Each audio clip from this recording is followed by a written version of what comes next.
Rings, pero tatlo kami ngayon divers. Sir Danny, Sir Rex, Mantena, Mas Edwin. Ready na kami.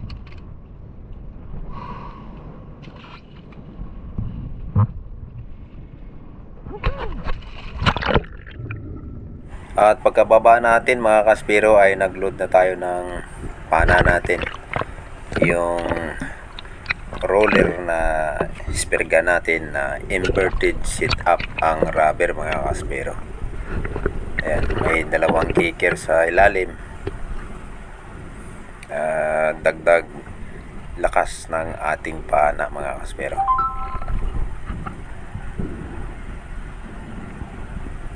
At pagkatapos nga magload ng panang ito at nagpahinga konti, nakailang warm up na rin tayo mga kaspiro, nakailang sisid na rin. At pag sisid ko hanggang sa sumagad ako sa ilalim mga kaspiro, ito ang nakita ko. Grabe, namangha po ako dito mga kaspiro sa daming starfish sa ilalim. Ayan, parang ako nga mismo ay parang hindi maniwala bakit uumpukan itong mga starfish na ito, o baka edited lang ito. Dumako talaga ako ng isa. Ayan mga kaspiro, kikita ninyo hanggang sa linangoy ko hanggang sa dulo. Ayan mga kaspiro, kasi kahit ako mismo po ay namangha sa dami ng starfish na ito. Ayan, grabe, ang dami nila. Ayan, hanggang doon pa sa unahan. Grabe, ang dami mga kaspiro. Ayun o, yung dinaanan ko. Ayun, ang layo, ang dami. Ay grabe. At yung sumunod nating pag-drop, ito, sinubukan natin ditong mag-ambos na mga kaspiro. At baka dito makadali na tayo ng isda na magiging unang isda natin. Pero sa pagkakataong ito, hindi po tayo kasi makatagal ng matagal sa ilalim. Saglit lang yung pagdapa ko, pag-ambos, at ako po ay bumabalik sa taas dahil po sa hingal na aking nararamdaman. May nakita akong pelagic pero malayo na yun mga kaspiro. Hindi na halos tanaw ng ating kamera. Ayan mga kaspiro. At yung sumunod, nagsagawa ako rin ng pag-ambos diyan sa harap nating batong iyan, yan kung saan nakatutok yung ating pana. At lumingon po ako sa gilid ko mga kaspiro, kasi pagbaba ko palang eagle ray ang nakita ko dyan. Pagtingin ko uli, ayan, isang malaking GT. Ayan, alanganin na po mga kaspiro. Bago ko nalipat yung pana ko ay malayo na siya.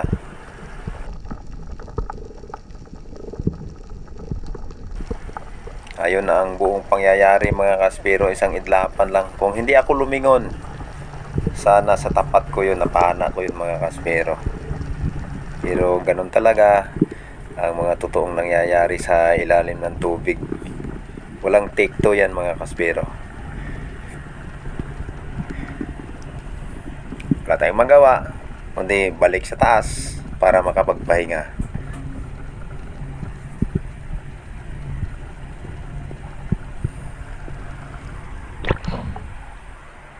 Ay, sayang.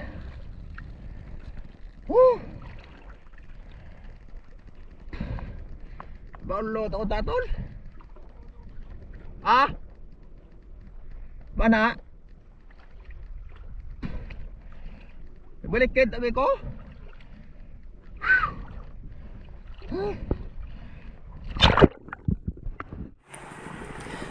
At sa muli nating pag-aambos mga kaspiro, dito po tayo dumapa sa buhanginan. At ayan, nakita agad natin pagdapa, andyan na agad yung unicorn fish. At tayo po ay namili na ng ating tatargetin. Ayun, sapol mga kaspiro. Kadali po tayo ng pang-ihaw.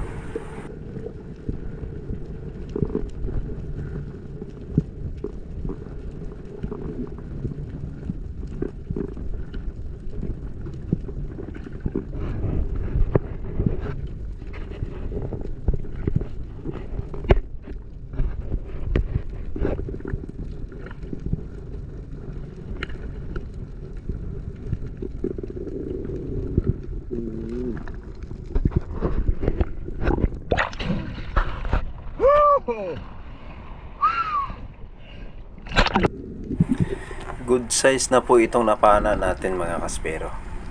Sakto lang talaga sa pang-ihaw yung laki niya. Pang-ihaw na naman to mga kaspero.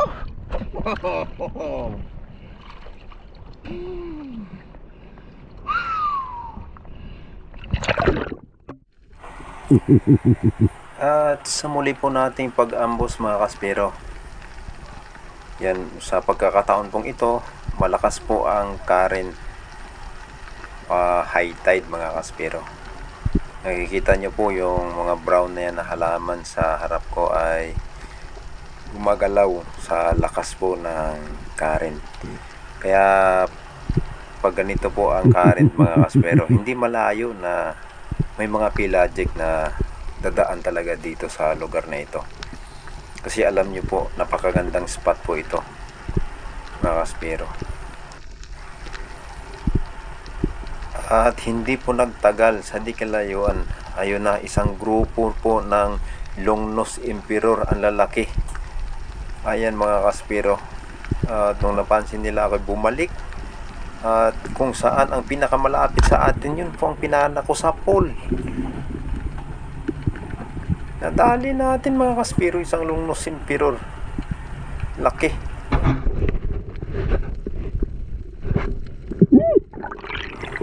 Yun nga lang po ay natanggal siya.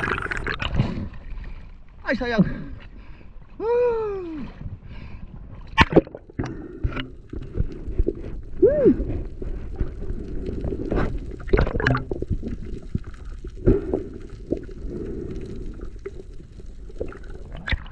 Sayang mga kaspero. Diyan ang tama.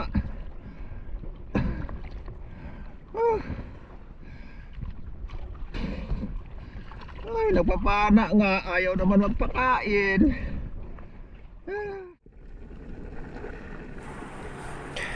At yung sumunod nating pag-ambush, sa di kalayuan po may nakita tayong bariri kung tawagin dito sa amin. At ito po ay napakaamo. At na-stone shot natin mga kaspero. Ang ganda po ng patama natin dito sa bariri. Napakasarap po nito ihawin mga kaspero.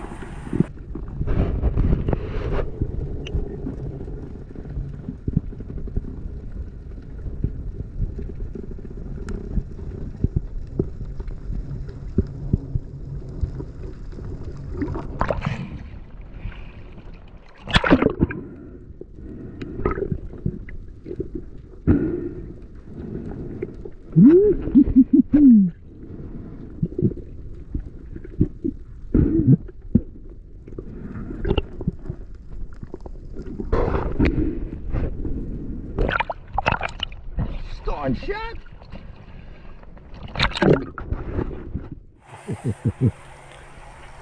Pero tayo po ay aambos uli.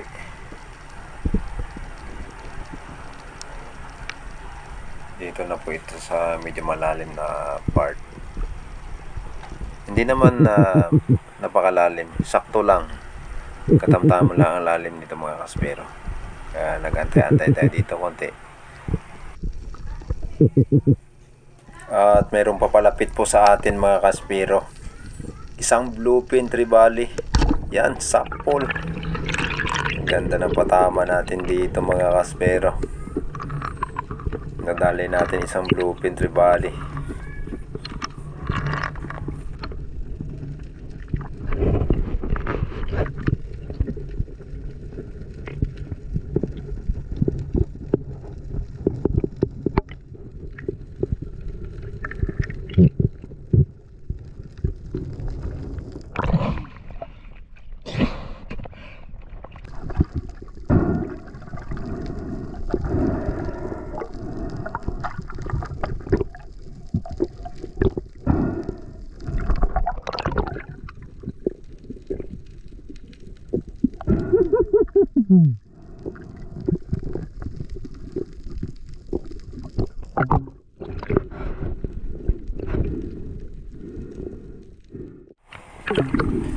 At sa pagkakataon naman pong ito, Si Master X po ay nakapana ng malaking giant trevally.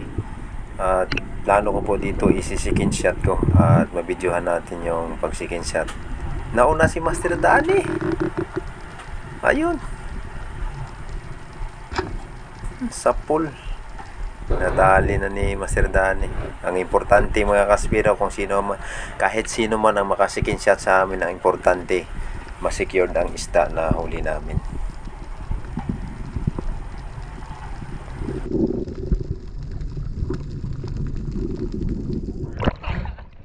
Unahan na ako.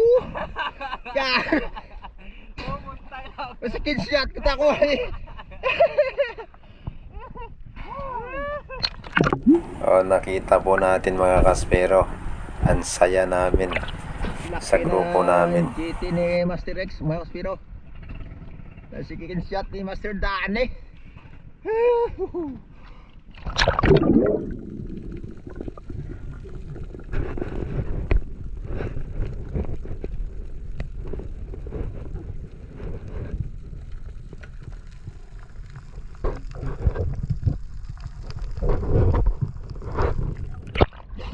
Laki.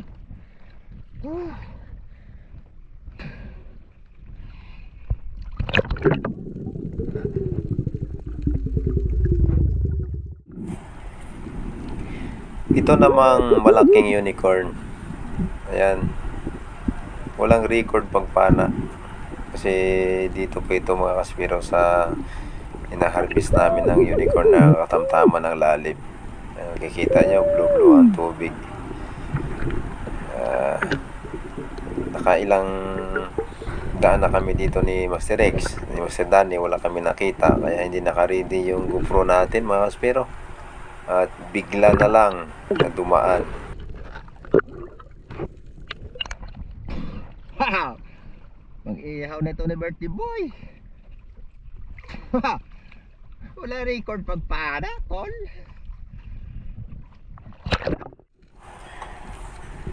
Mula kanina sa umpisa pa lang ng aming pagsisid, talagang ako po ay nalangin na para makadali ako ng pang-ihaw. Kaya kung makapana ako ng unicorn fish, ay talagang sinasabi ko po na pang-ihaw na. Pero siyempre mga kaspiro, mabait naman ang ama sa atin.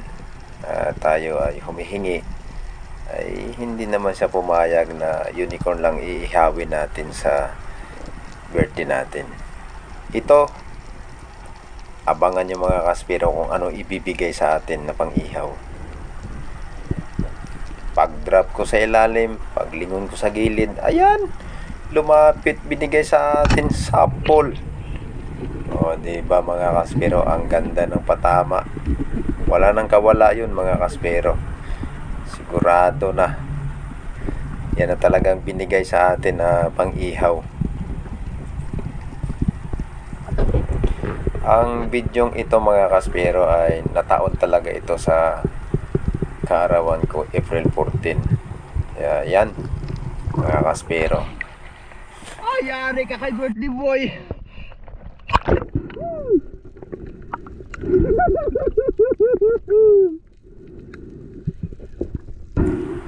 Alam niyo po mga kaspero, sa edad kong 49, nakakasisid pa ako ng ganito kalalim. Masayang masaya na po ako dito mga kaspero sa naabot ko. Wala na akong ibang hahanapin pa at hahangarin sa buhay.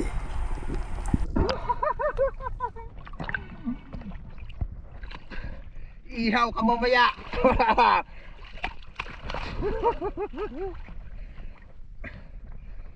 Woo! Ulit ah! Oh! Abangan niyo po mga kaspero kung paano ko po ito ihawin. Kasi malaki siya, mahigit 8 kilo ito. Kung anong paraan dito para maluto ko. Kung paano pag-ihaw ang gagawin ko dito mga kaspero. Ito talagang binigay sa akin. Kaya maraming salamat sa amang nagbigay. Ang ganda ng patama natin dito, mga kaspero. Diving.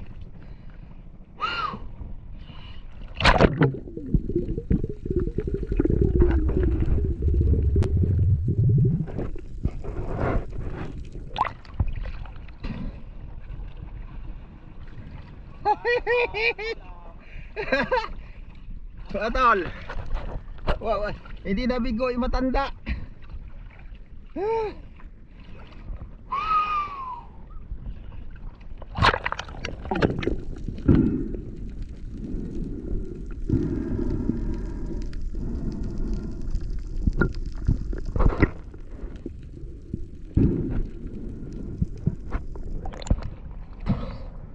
Ihabin ko to mga kaspiro sa birthday ko mamaya.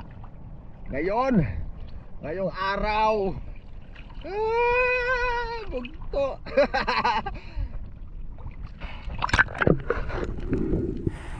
Si Master Danny po ay nakapana ng mga GT.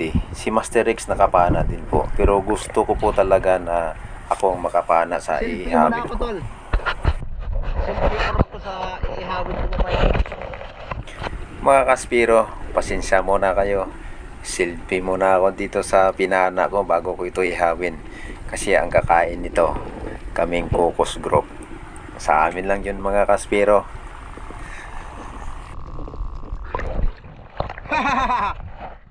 At habang nagbabalot po ako ng isdang ito mga kaspiro, ay dito po tayo sa shoutout natin. Shoutout po kay Kuya Alfred Montoya, kay Cabuenas GRP Official, Pads Estevan and Family, Marcelo Bernaldez, Nestor, Nixon Etson. Shoutout din kay Dennis De La Cruz and Family, Roberto Cotter, Angel Hernandez, Larry Marcelino, Joel Aguilar, Seriaco Tambago, Beato Perlas, Celso Suwan, Boss G TV, Manoy Nel Vlog, BT Hasarino, Serapio Bonayog, Norman Kalugkugan, Mauricio, shout out at salamat po. Shout out din kay Master Gabi Ramal, Matinik TV Sambales, Annalyn Nosorio ng Caloocan City. Yan na po lahat ng mga pangalan na na-shout out natin at nagpa-shout out mga kaspiro. Yung mga nag-comment ay na-shout out ko na rin. At sa pagkakataong ito mga kaspiro, kami din po ay magpaalaala kagaya po ng ibang magagaling nating mga local spiro kagaya ni Joy Adventure, Gabi Ramal, sila EG, yung mga spiro na lagi kong napapanood. Sila po ay nagpapaalaala ng safety first. Sabi nga nila, at hindi din sila nagsasawa na magpaalaala sa atin. Jen, shout out Jen. Ang sa akin naman po mga kaspero, Wala mga kaspiro. kung naka-warm up na po tayo ng maayos, at sa pagbaba pa lang natin, kung nararamdaman natin na hindi pa kaya at iba ang nararamdaman natin pagdating sa ilalim, ay balik na agad tayo sa taas. Hindi na po natin kailangan mag-drop pa o mag-antay pa kasi delikado po yon. O kung halimbawa man hindi pa tayo nakapag-warm up ng maayos, meron po tayong nakitang isda at hahabulin po natin, delikado po yun mga kaspiro, napakadelikado. The more na gumagalaw tayo sa ilalim ng tubig, yun naman ang grabing hingal na mararamdaman natin. Kaya di bali na hindi mo mapana yung isang isda na yon, marami pa tayong papanain na mas magaganda pa dong isda. Mga kaspiro, tandaan po ninyo yan. Sa pakiramdam lang po natin sa sarili natin, huwag nating pilitin. Kung pababa pa lang tayo ay iba na ang nararamdaman natin. Ano po mga kaspiro, sana po ay lagi nating isipin yung safety natin sa paninisid. Kasi iisa lang po ang buhay natin mga kaspiro. Kaya ingatan po natin yon para sa mga minamahal nating pamilya mga kaspiro. Shout out po sa inyong lahat. At God bless po sa ating lahat mga kaspero. Happy birthday ka, Tudoy! Kira po. Saudi ka na. Naalala ko na si kagabi. Hindi ko alam din saan na naman pumunta yun. Kasama sila dyan yun. Ayun na ka, Odi. Pero ano ba, sir? Walang gumagalaw eh. Oo, ay, anak kami. Pero dito yung sikreto. Ayan na mga kaspiro, nagkakagulo na. Pasinsa na kayo ha. Isa lang talaga yung inihaw ko para magkakagulo sila mga kaspiro. Salamat kay Kyle at meron siyang na-edit at napapanood natin ngayon. Shout out sa iyo Kyle.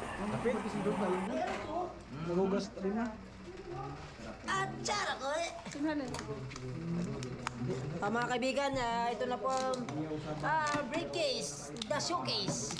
Atsara ka! Atsara! Tigas naman ang tsara na to. Ay, pagkain ng tsara! Ang tsara!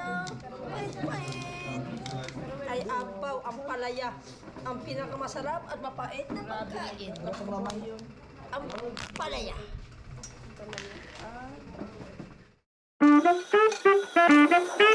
Thank you.